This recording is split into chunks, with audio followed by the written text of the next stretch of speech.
नमस्कार, सुप्रभातम, गुटेन का कलिमेरा वंदनीय और शुभ बखैर।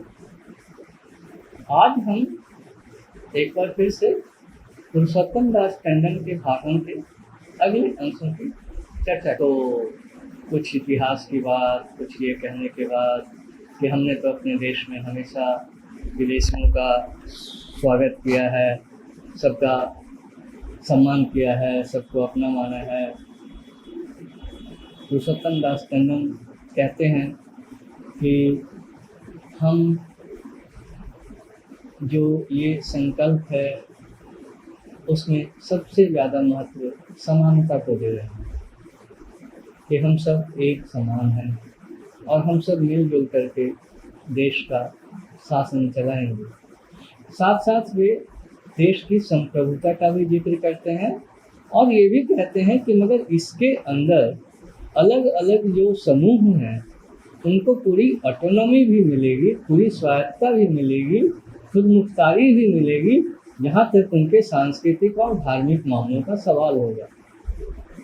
इसके बाद वो कहते हैं कि इस संविधान के लिए ये जो संकल्प हमारे सामने आया है उसकी एक और ख़ास बात ये है कि इसमें भारत को एक स्वतंत्र देश के रूप में माना गया है और उसी रूप में एक स्वतंत्र देश का ही हम संविधान बना रहे हैं।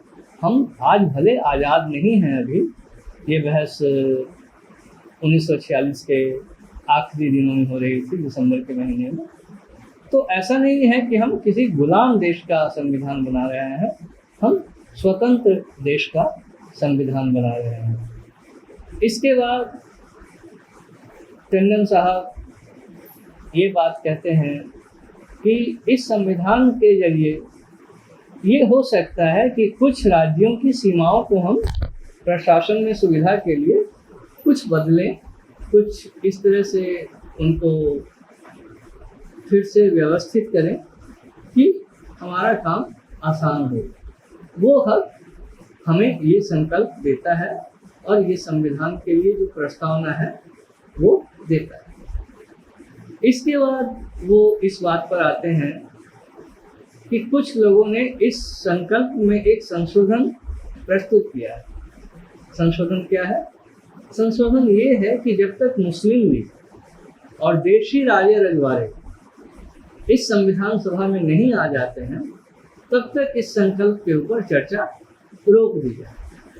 टंडन साहब कहते हैं कि नहीं, मैं इसके हक में नहीं।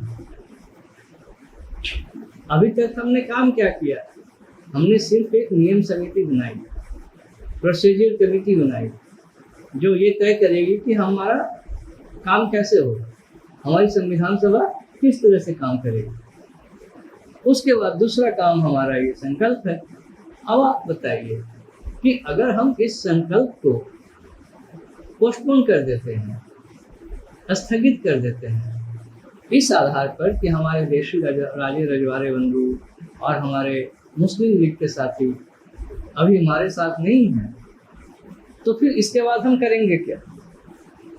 इसके बाद तो फिर इस संविधान सभा की बैठक ही खत्म हो जाएगी, क्योंकि इस संकल्प के पारित होने या पारित नहीं होने या कुछ संशोधनों के साथ पारित होने के क्रम में ही तो संविधान बनेगा, उसी सिलसिले में तो संविधान बनेगा।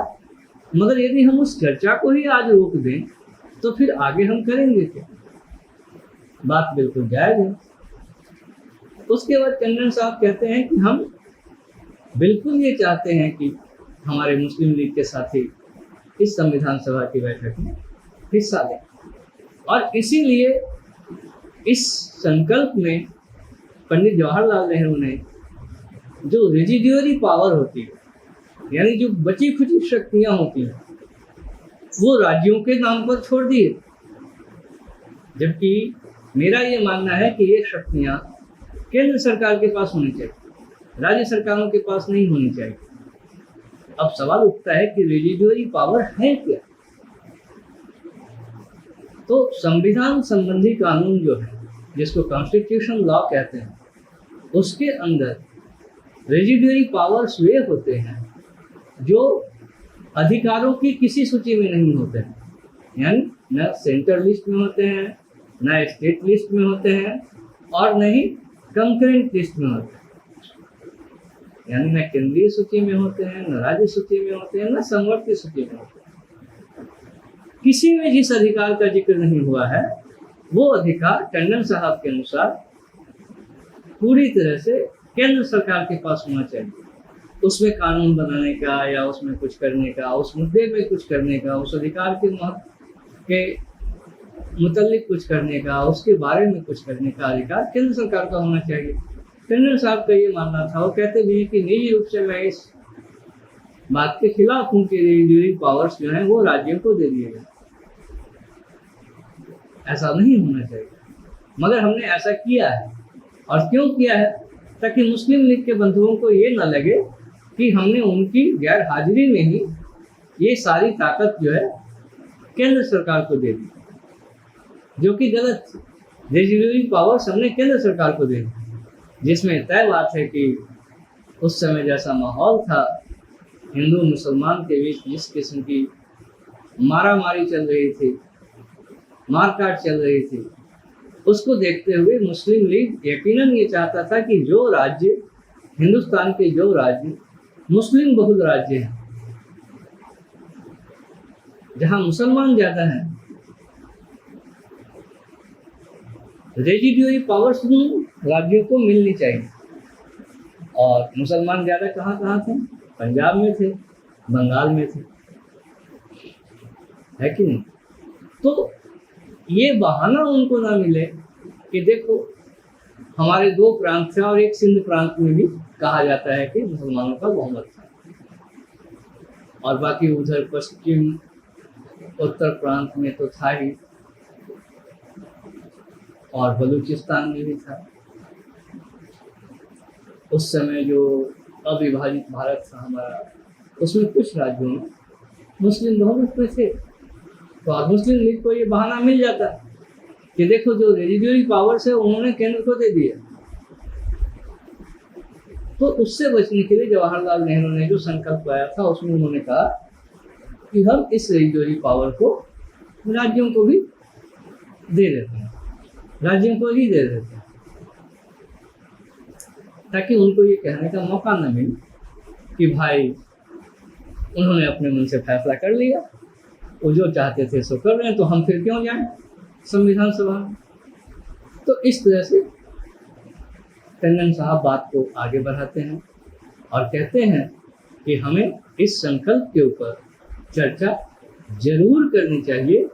इस संकल्प को हमें कतई पोस्टपोन या स्थगित नहीं करना चाहिए। हाँ, इसमें जो सुधार होने चाहिए वो कर सकते हैं आम सहमति से या बहुमत से कि हाँ भाई इस संकल्प में ये लाइन जो है नहीं होनी चाहिए, ये लाइन जो है वो गलत है, तो उसके ऊपर हम फिर से चर्चा कर लेंगे और उसको नहीं रखेंगे संविधान में। मगर चर्चा ही अगर रोक दें, एक बार फिर से टंडन साहब अपना तर्क दोहराते हैं, तो फिर हम करेंगे क्या यहाँ? क्या हम यहाँ से आज इसके बाद हम सब लोग अपने अपने घर चले जाएं? कितनी मुश्किल से तो हम सब इकट्ठे हुए हैं। तो जब इकट्ठे हुए हैं तो हमें अपना काम करना चाहिए। हाँ, साथ साथ मुस्लिम लीग के साथियों को और जो राजे रजवाड़े बंधु हैं उनको भी इस संविधान सभा की बैठकों में बुलाने का, लाने का जो भी प्रयास हो सकता है, उस तरह की जो भी कोशिश हो सकती है वो हम करते रहें। और साथ साथ इस संकल्प पर बहस करने के दरमियान और संविधान सभा के बहस के दौरान संविधान का ड्राफ्ट तैयार करने के सिलसिले में हम ऐसी कोई चीज़ ना पारित करें, ना पास करें जिससे उनको लगे कि हमने उनके अधिकार का इस्तेमाल कर लिया। तो आज इतना ही। अगले दफे हम फिर इनके भाषण के ऊपर अपनी चर्चा को आगे बढ़ाएंगे। तब तक के लिए धन्यवाद। भारतीय संविधान जिन मुसीबतों में और जिन परेशानियों में बना, और जितने बड़े बड़े लोगों ने इसे बनाया मिल करके,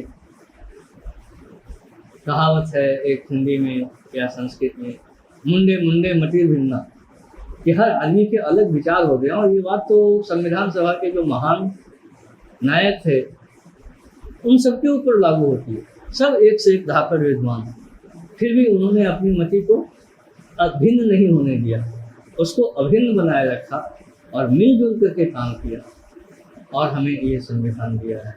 तो ये संविधान सभा किन हालात में बना, इसकी जानकारी हिंदुस्तान के हर नागरिक को होनी चाहिए।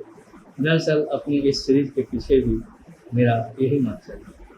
तो कल तक के लिए धन्यवाद, अपना ख्याल रखें। और अगर संविधान सभा के ऊपर हमारी ये बातें आपको अच्छी लगती हैं तो हमारे चैनल को लाइक शेयर सब्सक्राइब करना ना भूलें।